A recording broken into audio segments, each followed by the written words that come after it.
You know, Christmas is supposed to be a sumptuous feast that everyone eats together. Moderation is fine, but I feel sorry for my son. You may not know this, but when it's Christmas, I think chicken should be more fitting. Holly, my mother-in-law in a mocking voice, refused to eat the meal I had prepared for her. Immediately thereafter, my husband got up from his seat and took away the meal in front of my mother-in-law. I'm cutting off my ties with you. What? My husband announced shortly, leaving my mother-in-law in a daze. We left my parents-in-law's house. I'm Nicole, 30 years old, and I work in an office at a company. My husband Barry is 31 years old and works for another company. We have known each other since we were children. Barry's father is a corporate executive, and his mother is a housewife, but when he was a child, his mother was often away from home for certain reasons, so we often took care of him at home. Because of this, Barry was well liked by my parents before we started dating, and Barry was also very fond of my parents.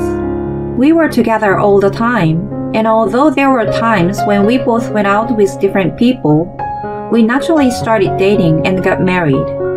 People around us were very excited about our marriage. I knew you two would get married. We were embarrassed, but happy about the fact that we were married. However, my mother-in-law was the only one who was opposed to our marriage.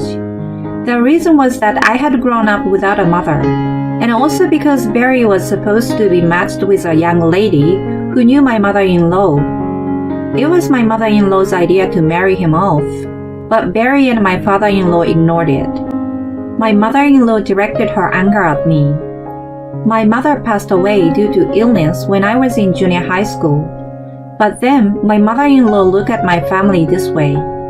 Women raised by a single parent are more likely to cheat on their husbands. They will not be able to do the housework and child rearing properly that their mothers should have taught them. And other such groundless things she had said to me while hiding behind Barry and my father-in-law. My mother-in-law's family had been landowners for a long time, and the young lady that she wanted Barry to marry came from a family with a good background. She said that it would be better for Barry to marry her than me, who grew up in a single-parent household. It was for Barry's own good, she said, and treated me like an obstacle. At first, why don't you think about marrying Nicole after you meet the young lady I know? There's no need to be so hasty. She casually expressed her objection, but Barry did not seem to listen to her, so she began to speak more and more forcefully. Why are you marrying a girl with a single parent? Your mother found you a wonderful lady. Barry's mother said to him right in front of me. Barry was furious.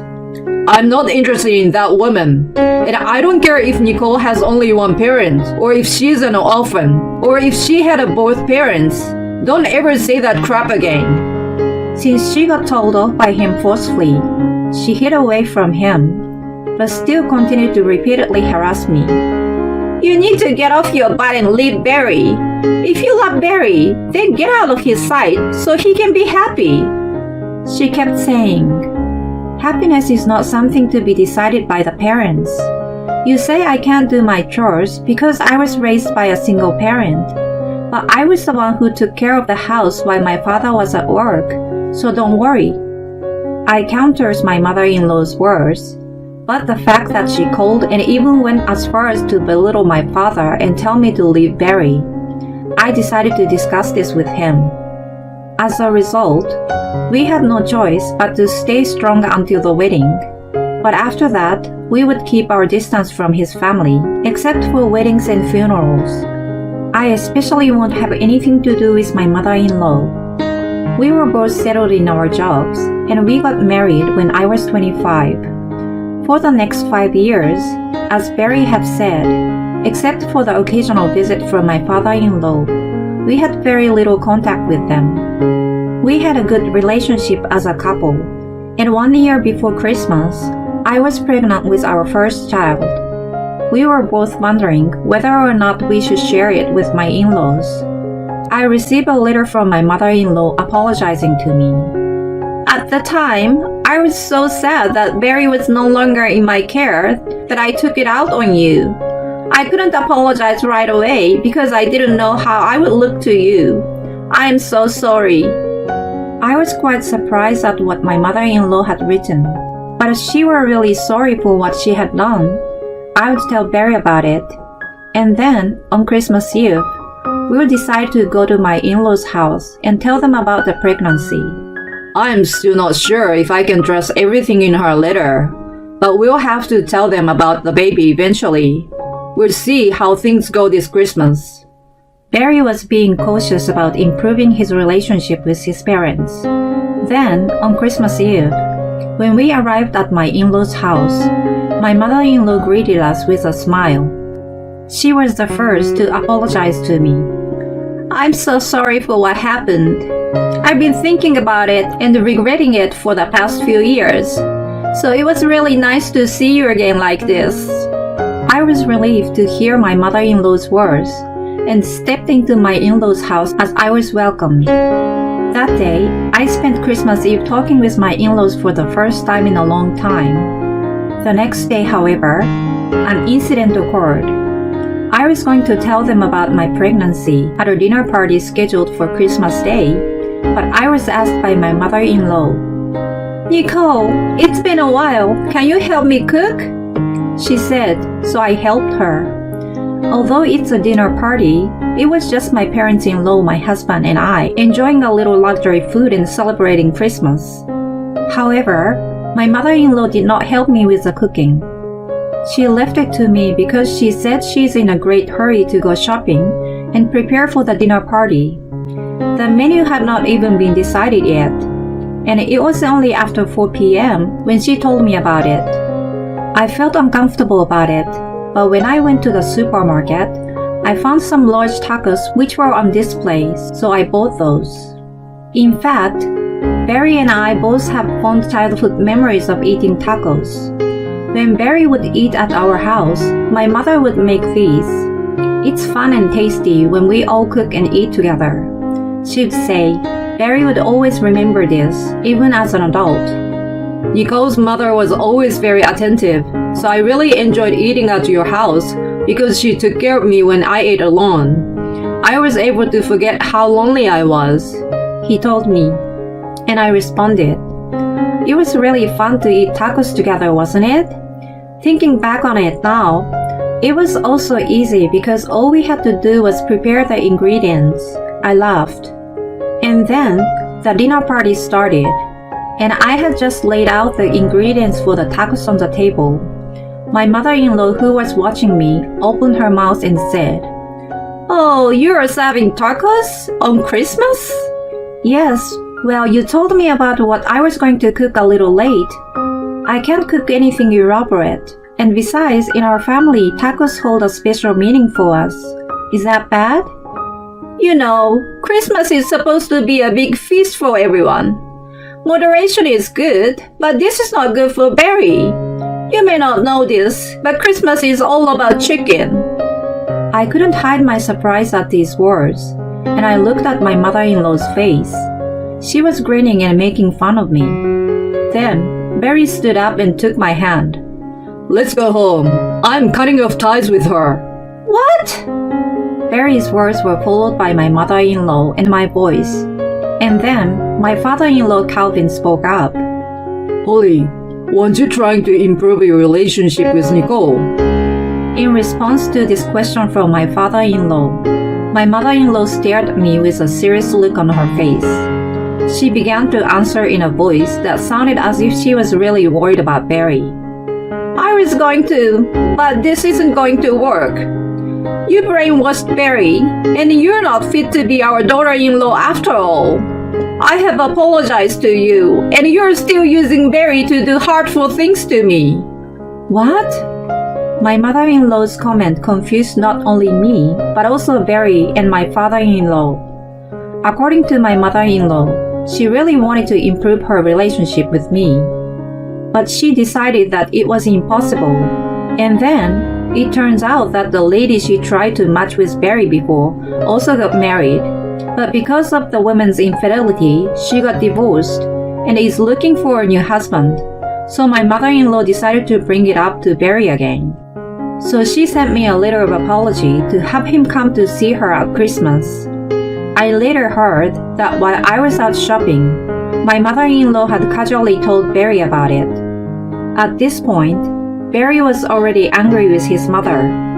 However, because of the matter of our future child, and since I was out shopping for food, they decided to discuss things after the dinner party was over. Why are you pushing such a woman to Barry? He already has Nicole. Nicole would never cheat on him, and she's a much nicer girl. The young lady comes from a good family. She and Barry will get along just fine as divorced couples. I'm sure the divorce was caused by an affair, right? You are a man. You can forgive a fling or two, can't you? You forgave me too. The in-laws began to argue. When my mother-in-law said those last words, it was as if time froze. My mother-in-law had an affair once when Barry and I were still children. Barry was in our house often because my mother-in-law was having an affair and was always away. My in-laws were on the verge of divorce once at this time. My mother-in-law apologized and Barry was still very young. My father-in-law was reluctant to rebuild the relationship. My father-in-law was reluctant to reestablish it. My father-in-law, though quiet, became furious. You think I forgave you easily for what you did to me back then? Are you saying that you have no problem with your son going through the same thing I went through? As expected, my mother-in-law was choking on her own foolish words. Holly, you have the nerve to say that I'm prone to cheating on my husband and to leave Barry because of your selfish prejudice of me being raised by a single parent, didn't you? You're from a good family, so why did you have an affair? Don't you think something's wrong with your attitude? Hearing my words, my mother-in-law became even more furious, saying I didn't know what I was talking about. And just when the mood of the place was getting bad, Barry spoke up. Did you ever think about how that must have felt at that moment? Or if I, who was only your child then, was feeling so lonely? You didn't think about all that, did you? At least, I would never marry a woman who would cheat on me. And I have no intention of leaving Nicole in the first place. I don't want to breathe the same air in this house with a woman like you. We are leaving. Barry's face was full of anger and contempt. I followed him, unable to speak. My mother-in-law tried to keep Barry back, but my father-in-law would have none of it. From inside the in-law's house, I could hear my mother-in-law frantically apologizing to my father-in-law. When we got home, I wish I could just tell Dad about the baby. But if he and Mom are going to be together, I don't want anything to do with it. I don't want Nicole involved either. I'm sorry you had to go through all this because of my parents. Barry lowered his head. You didn't do anything wrong, and you were just their child. You are innocent.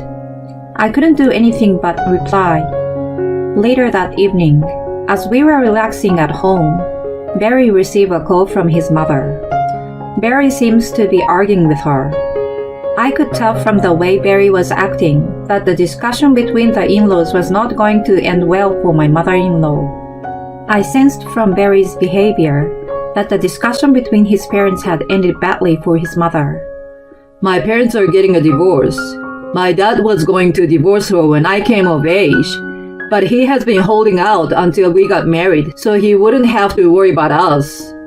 Barry ended the call with a terribly tired look on his face and told me that his parents were divorcing.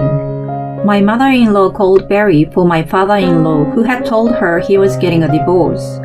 She tried to have Barry to convince his father to reconsider, and also to make amends with Barry's supposed marriage partner, still going on with her selfish way of thinking. Naturally, Barry rejected this, and even told his mother that he would refuse to have any further contact with her. He also said that he was considering legal action depending on the situation. I was appalled at my mother-in-law's brazenness. Barry's condition, rather than mentioning it, I'm quite concerned about his and my father-in-law's mental state, and I just hope that they would be able to separate themselves from my mother-in-law as soon as possible. A few days later, we received a call from my father-in-law. We invited him to our house and had a discussion about the future. According to my father-in-law, his divorce from my mother-in-law was final, and that she was going back to her hometown for the time being. However, it was discovered that the lady and my mother-in-law had been pursuing the marriage proposal with Barry on their own. This led to a lot of criticism from the people around her, so she is expected to soon be kicked out of her house. And when that happens, she will turn to Barry for help. We could help her or we could ignore her. That would be up to our own judgment. Of course, Barry decided to ignore my mother-in-law. He even told me that if my father-in-law showed any kindness to her and continued to have anything to do with my mother-in-law, he would also cut his ties with my father-in-law. When my father-in-law heard this, he laughed out loud and said, I don't have that kindness in me. I'm going to hire a lawyer so that I don't have to see her face ever again. He told Barry. Barry will continue becoming a fine man, and you will be there for him. I've seen that, and now I'm thinking it might be a good idea to go back to the countryside and live a life of solitude. You are thinking of retreating to the country by yourself? That's not a good idea, Grandpa. Barry smiled at his father, who was a little sad. I don't see why you two should be in any trouble. You two are getting along just fine, aren't you? Wait, Grandpa? Barry's father, who seems puzzled by Barry's words, recognized the word Grandpa and looked surprised. I'm actually pregnant. Actually, I was talking to Barry about telling you at Christmas. I'm sorry it took so long to tell you. I bowed my head and laughed. My father-in-law looked as if he was about to burst into tears. He asked Barry if it was really true, and then turned to me and kept saying, Thank you. And he was happy to hear that. In the days since Christmas, my father-in-law had been emotionally drained due to my mother-in-law, so I was so glad to be able to report this to him. After talking a bit with Barry, it seems that sharing this news helped him come out of his exhausted state, and he started sanctioning my mother-in-law in a number of ways.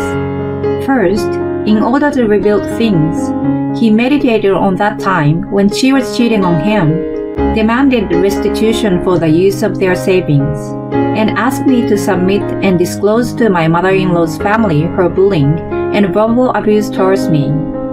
As for that, I have given my consent, so I provided my father-in-law with a recording of what she said before my marriage and during this Christmas that I had kept in case.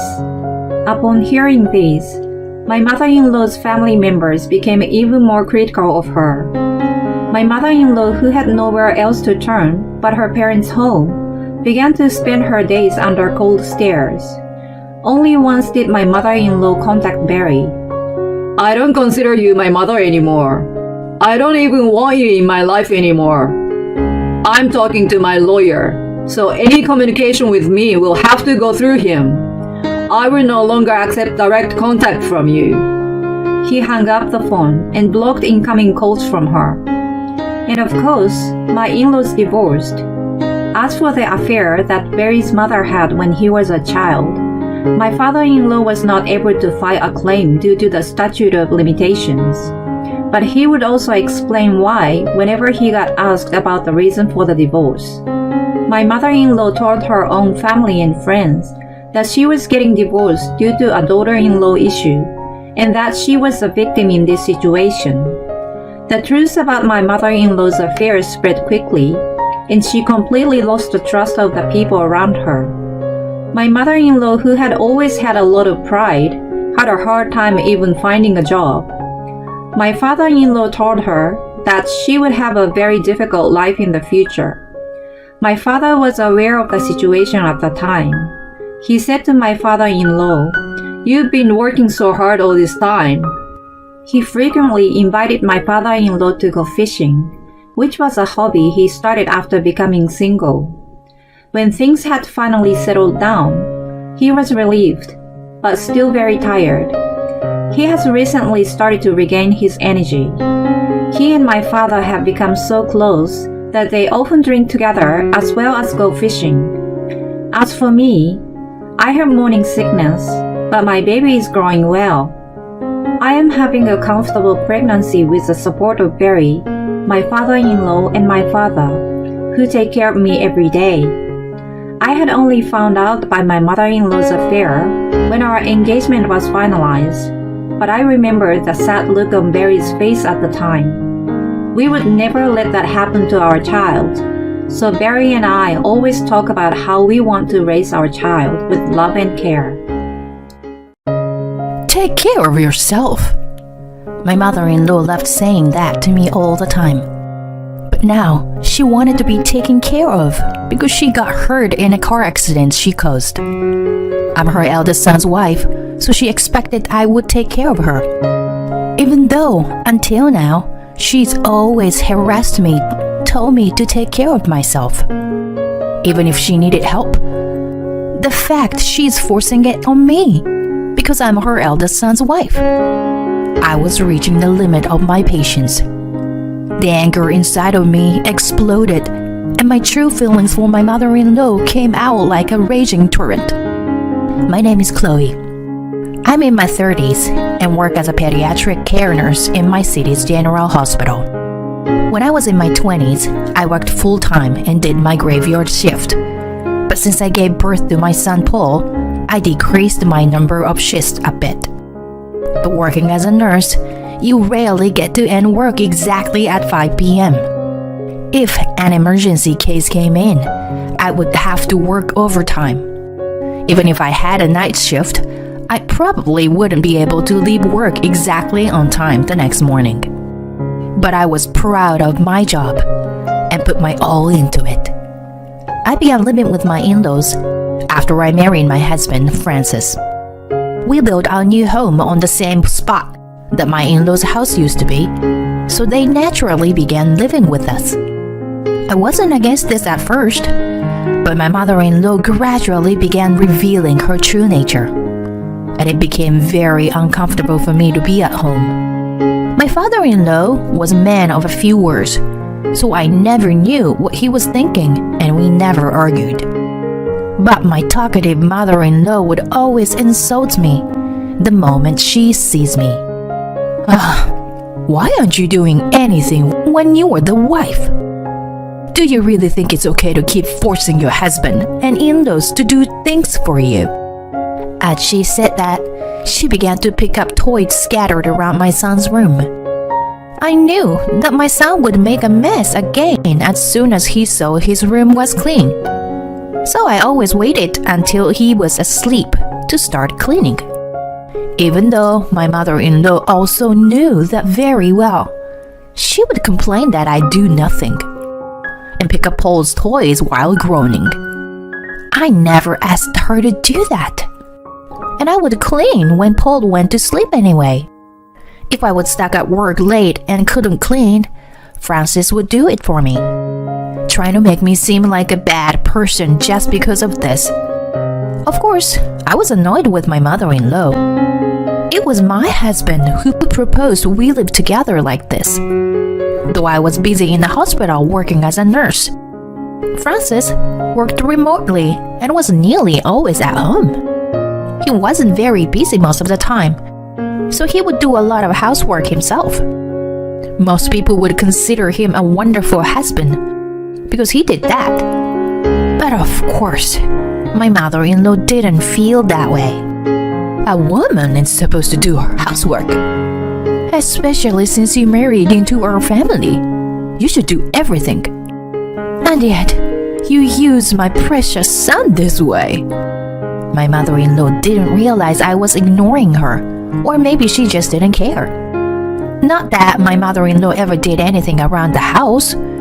She would laze around her room all day and leave the dishes she used unwashed, so that I would have to wash them when I get home from work. And if I use the dishwasher, the plates will chip. Wash them by hand. She would complain about even the smallest of things. I tried to tell her, please wash her dishes herself in that case.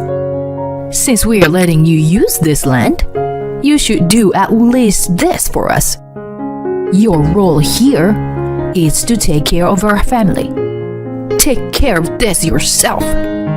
My mother-in-law said things that didn't make sense again, so I let our conversation come to an end.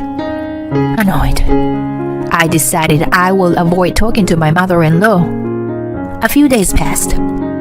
Francis was the one who usually took Paul to daycare, but since I had the day off work, I decided I would drop off Paul at daycare today. I don't know about other places, but at the daycare we go to, even if a parent has a day off on a weekdays, they are more than welcome to leave their kids at the daycare. All the parents knew and took advantage of that. But as I was heading out of the house with Paul, "Oh, you have the day off, but you are taking Paul to daycare? If you have a day off, you should also give Paul a day off." She began whining to me. Paul was 3 years old and just getting to a stage where he began throwing tantrums. If he was at home, he wanted to go out, and if he was out, he wanted you to carry him piggyback. If he was hungry, he would get very restless. Francis was busy with work, and Paul was at an age that will be difficult for me to take him out alone. The daycare says it's fine, I replied quickly. My mother-in-law didn't really like kids. She would get tired of taking care of Paul within 10 minutes. Which is why we took Paul to daycare, even though we lived with his grandparents. Anyway, I wanted to rest today. And Paul liked going to his daycare. He had even been saying since the morning that he wants to go, since they were holding some special event today. But no matter how I explained this to my mother-in-law, she wouldn't accept it. When I suggested she take care of Paul then, she wouldn't agree to that either. If we didn't leave soon, we wouldn't make it to the daycare until after 9 a.m. I didn't know what to do. Mom, Chloe works every day without resting. She also does housework and takes care of Paul. The daycare says it's fine. And Paul wants to go too. So, let him go. My husband came to the rescue. Suddenly, my mother-in-law's anger turned into a smile. You alright? Go out and enjoy. She sent us off so cheerfully, it almost felt gross.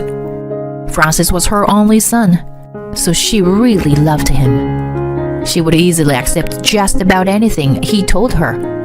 So he held a lot of power around the house. I thanked him, and Francis gave me a thumbs up and a carefree smile. After all that hassle, I finally sent Paul off to daycare. When I got home, Francis' car was gone. I usually drove a van I had bought myself, and my husband drove an old compact car. Seeing that his car was gone, I had assumed that Francis has gone out somewhere. But when I entered the house, he was sitting in the living room as usual. When I told him his car was gone, he rushed outside in a panic and was shocked to see the driveway empty.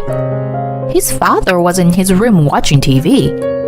So since the car keys were gone, his mother must have gone somewhere. Francis covered his face with his hands, and he said his mother was a horrible driver. Just 1 month ago, she had gotten into a fender bender. My mother-in-law said it wasn't her fault, but when we checked the other car's dashcam, we saw that she had been tailgating them in the entire time. She was undeniably a bad driver. Francis and I had to do all we could to apologize to the other driver to avoid getting into even bigger trouble. We hid our car keys from her, but she somehow found them and went out driving again. My mom should still have insurance, as long as she doesn't get into an accident. Francis was mumbling this to himself. But our fears became reality. A few hours after she had left, I suddenly got a call from the hospital. It was a call from a colleague and friend of mine who worked in the emergency room. She told us that my mother-in-law had sustained huge injuries from a car accident and was currently being transferred to the hospital. I told Francis and his father, and we rushed to the hospital in a panic. My mother-in-law was in the operating hall. We were outside waiting for her, nervously, when the police arrived. When we heard what had happened, we all went pale. According to the police, my mother-in-law was irritated that the car in front of her was driving the speed limit, so she was tailgating them. When the driver in front of her stopped at the red light, my mother-in-law slammed into them. Luckily, the driver in front of her was able to skillfully swerve their car so that they avoided any big trouble. But my mother-in-law ended up driving straight into a telephone pole. It was lucky that no pedestrians were involved. But my mother-in-law had to be brought to the hospital because her lower body had been crushed and she had lost consciousness. As we continued to speak to the police officer, my father-in-law announced that the surgery had finished. Fortunately, her accident hadn't been life-threatening, but her lower body was very hurt and she had to have a leg amputated. Hearing that she was relatively okay, we all relaxed. After some time passed, we were told that my mother-in-law had woken up from her anesthesia, and my father-in-law rushed to her hospital room. Francis and I were speaking to the police officer about the person whose car my mother-in-law had hit, so we didn't make it to the hospital room until a bit later. When my mother-in-law saw me, "Look at this! This is the worst! I can't walk on my own anymore. You're my eldest son's wife, and you are useless around the house. So from now on, you better take responsibility and take care of me." She screamed at me.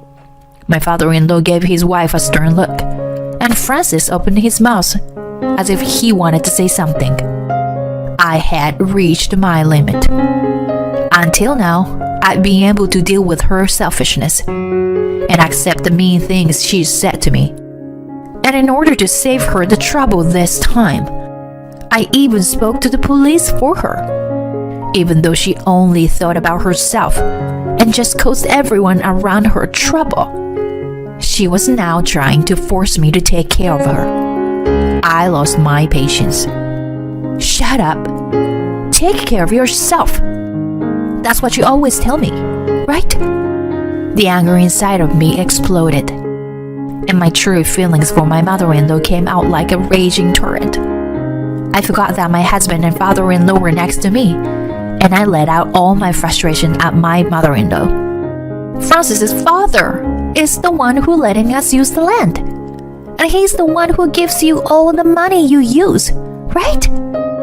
You've been a housewife all your life, so you don't understand what it means to work full-time like I do.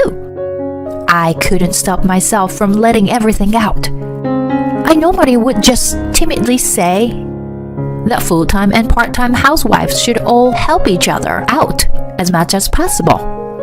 But this time, I couldn't leave it at that. You are supposed to be a housewife, so why don't you actually do something around the house for once? I even bought convenient appliances to help save us time and effort. You can't just hold on to your old-fashioned ways of thinking forever. If you hate that I use appliances so much, do the cleaning and housework yourself. I want to take care of you. When I finally finished talking, Francis looked at me with a worried face. Maybe I went too far. Though I hated her, she was my husband's mother and my father-in-law's wife. Since I married into the family, maybe I should apologize? Chloe, you've been holding this in all this time, huh? I didn't notice at all. I'm sorry for being a failure as a husband. Francis said softly and hugged me. My father-in-law also sided with me. Chloe, you put all your effort into her family. by keeping the house in order and raising Paul. I've always felt bad. I should have said something before. I'm sorry." He looked very apologetic. My mother-in-law was stunned to see that both her son and her husband were on my side. "Wait, what are you saying? Why are you making it sound like I'm the bad person here?" She began to make a fuss, but my father-in-law looked at her calmly. "This all happened because you stole the car keys they had hid from you, driving without permission, and getting into this accident. It's all your fault. You need to accept that you were to blame here." Being told off by her husband, my mother-in-law slouched over. No matter what she tries to say, she's just getting what she deserves. She should be grateful she lost her legs and not her life. Ultimately, no one came to visit her again, and she was lonely in the hospital until she was finally discharged. The day she was finally discharged from the hospital, she seemed very happy. After my mother-in-law had fully regained her consciousness, she was moved from the ICU into a regular ward. I heard from my friends who worked in that ward that she would attack the nurses there every day. I apologized to them countless times. At one point, I stopped hearing about her, and I wondered what had happened. "Did you hear? A young patient in the same room as your mother-in-law told her off. The patient told your mother-in-law that she's too old to be treating the nurses like that," one of my colleagues told me in a bemused voice. Since that colleague knew about my mother-in-law had bullied me, she felt very satisfied after that other patient told my mother-in-law off. Now that my mother-in-law had quieted down, I could breathe a sigh of relief. My mother-in-law said the hospital was stifling, so she must have thought that being discharged meant that she could be free again. But our punishment had just begun. "Can you take a look at this?" I handed my mother-in-law a pamphlet for an elderly care home. She immediately understood that we were planning to send her there. "Why do I have to go there? Taking care of me is your job," she repeated again. Doesn't she understand what we all think about her by now? There is not one person in this house who wants to take care of you. If you can do everything on your own, you can stay here. But you realize that no one will help you, right? My mother-in-law's face got bright red, and she was seething in anger. "Stop saying such stupid things. There's no way you can neglect me like this." She continued to bark at us like this, but no one wanted to take care of her. She wouldn't listen to any of my explanations. So Francis eventually had to force her to understand the harsh truth. "Mom, you realize that getting discharged from the hospital didn't mean that everything was over, right? We haven't been able to sort out anything related to your accident.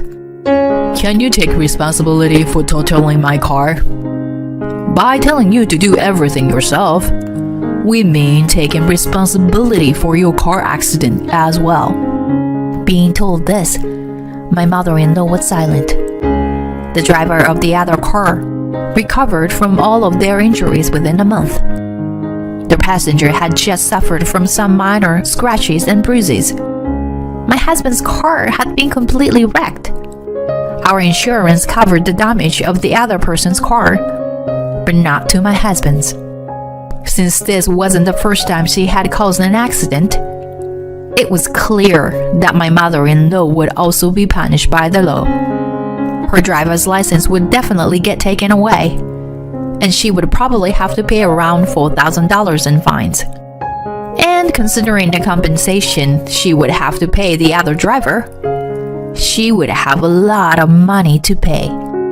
If you have enough money to pay all your fines, buy Francis a new car and hire yourself a helper. Go ahead and do it. My mother-in-law had nothing more to say, so she finally gave up.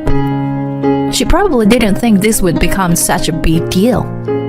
We signed her up for the care home. We used her life insurance to cover the fines.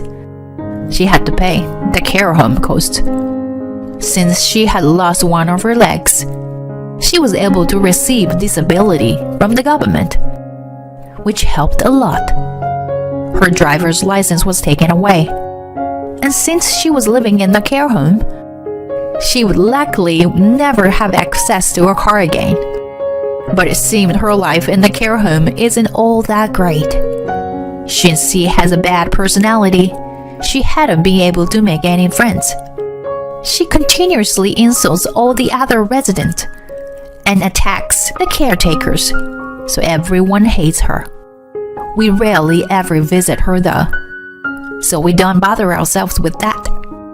She has no one by her side and lives a lonely life. A huge took place in her home since my mother-in-law moved out. First, with my father-in-law. Fishing is dirty and just a waste of money. My mother-in-law was against my father-in-law's hobby. But now that she was gone, he could finally enjoy fishing again. He would leave the house early or sometimes disappear late at night. He's been catching all kinds of fish recently and letting us taste all of them. Some of his friends are professional fishermen, so he even gets enjoy riding on their fishing boats with them. He used to just stay in his room all day, but now he's energetic and living his life the way he wants to. With the stress of my mother-in-law gone, I got pregnant with Francis and I's second child within 3 months. Surprised and happy at the same time, our family is now eagerly awaiting the birth of our new baby.